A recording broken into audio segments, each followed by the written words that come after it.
Hey guys, welcome to our weekly news show here on Backstage with Millionaires. I'm Caleb, your host, and today we're going to be talking about the most popular made in India cryptocurrency, Ola's introduction of an EV category in London, the launch of Simple Energy's Mark II, which is expected to give Ather's 450X some competition, PUBG India's pre-registration, India's startup ecosystem's latest big acquisition, as well as its newest unicorn, and more coming up right after this.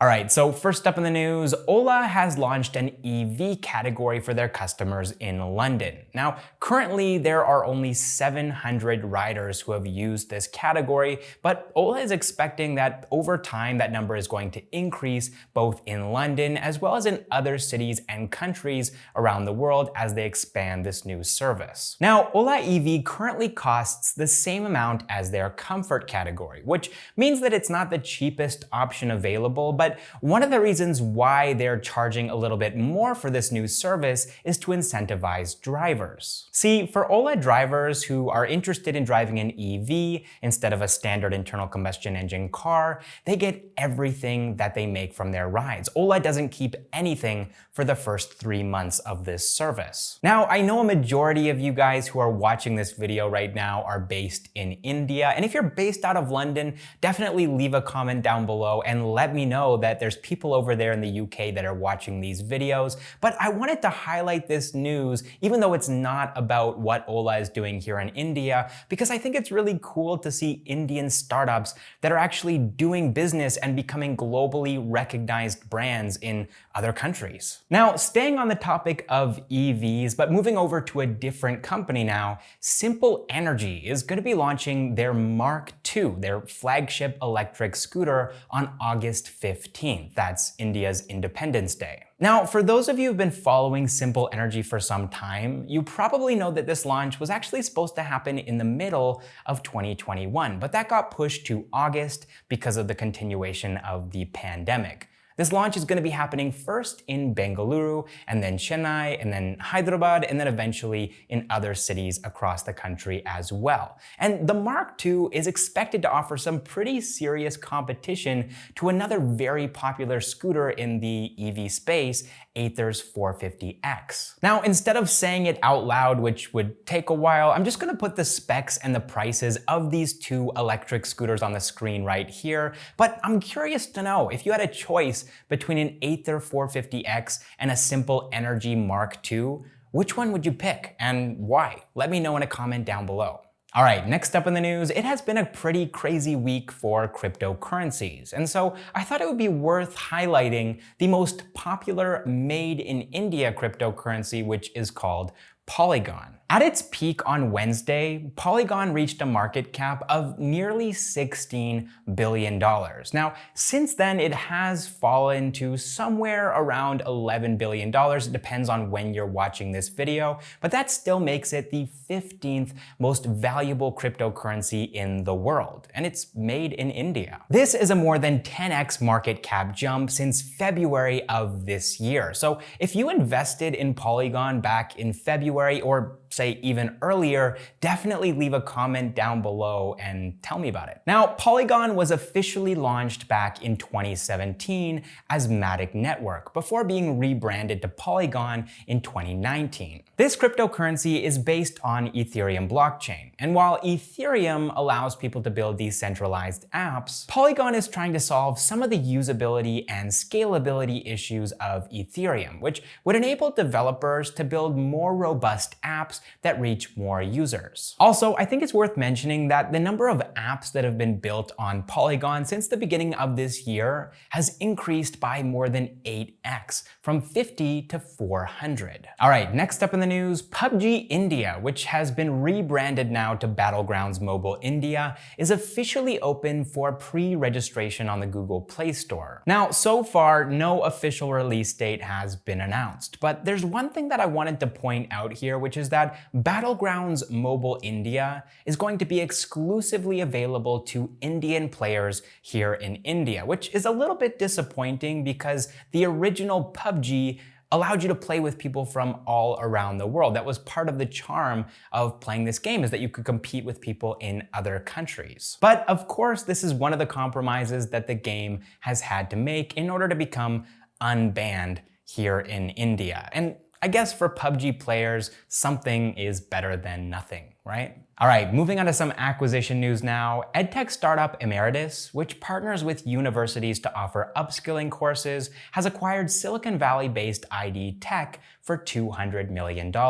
Now, just to give you guys a bit of background on ID Tech, they offer STEM education for students from kindergarten to grade 12 through their math, coding, robotics, and game development courses. And currently, 90% of their revenue comes from the United States. Post-acquisition, Emeritus and ID Tech will continue to work independently, but this acquisition will definitely strengthen Emeritus's foothold in the United States market, and it'll also enhance and deepen their offerings for Indian customers. What's more, this acquisition will effectively make Emeritus a source of competition for Baiju's Future School, which is targeting the US market. All right, next up in the acquisition news, mobile payments company PhonePe is in talks to acquire mobile platform Indus OS, which operates a third-party Android app store called the Indus App Store, for $60 million. The Indus App Store has more than 400,000 apps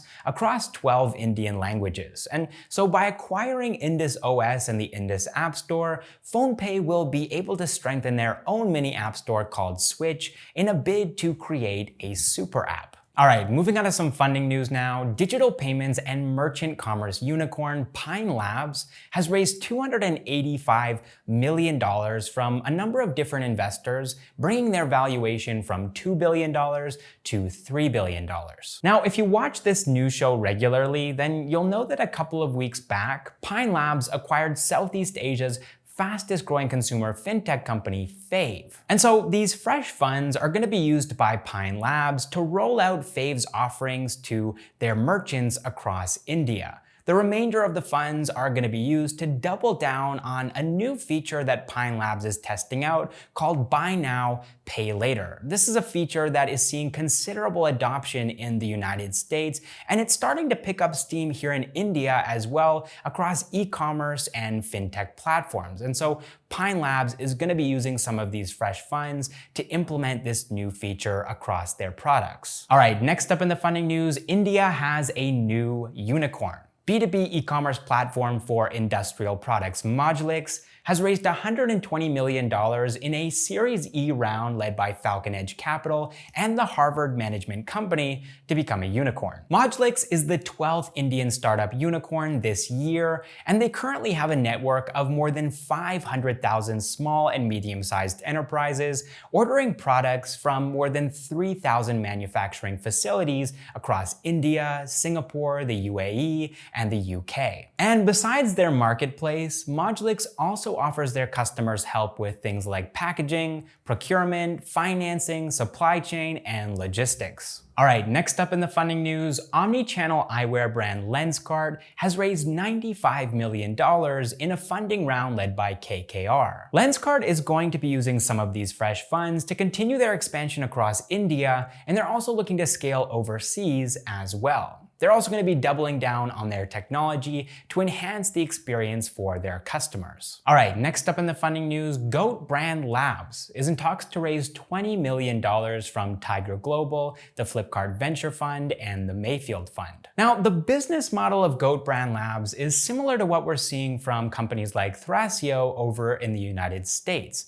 They're going to be searching for up-and-coming direct-to-consumer brands that are doing well, and then they're going to acquire those brands and scale them further using their resources. Thrasio managed to become a profitable unicorn in less than 3 years, and so if their experience is anything to go off of, then the opportunity for Goat Brand Labs could be huge here in India. All right, next up in the funding news, space tech startup Agnikul Cosmos has raised $11 million in a Series A round led by Mayfield India. Agnikul Cosmos is gearing up to become India's first private company to launch satellites into space, and they're all set to launch their first rocket next year. They're going to be using these fresh funds to strengthen their technology infrastructure, expand their team, and also expand their ground testing capabilities. Now, we don't usually end up seeing these kinds of coincidences in India's startup ecosystem, but another space tech startup called Skyroot Aerospace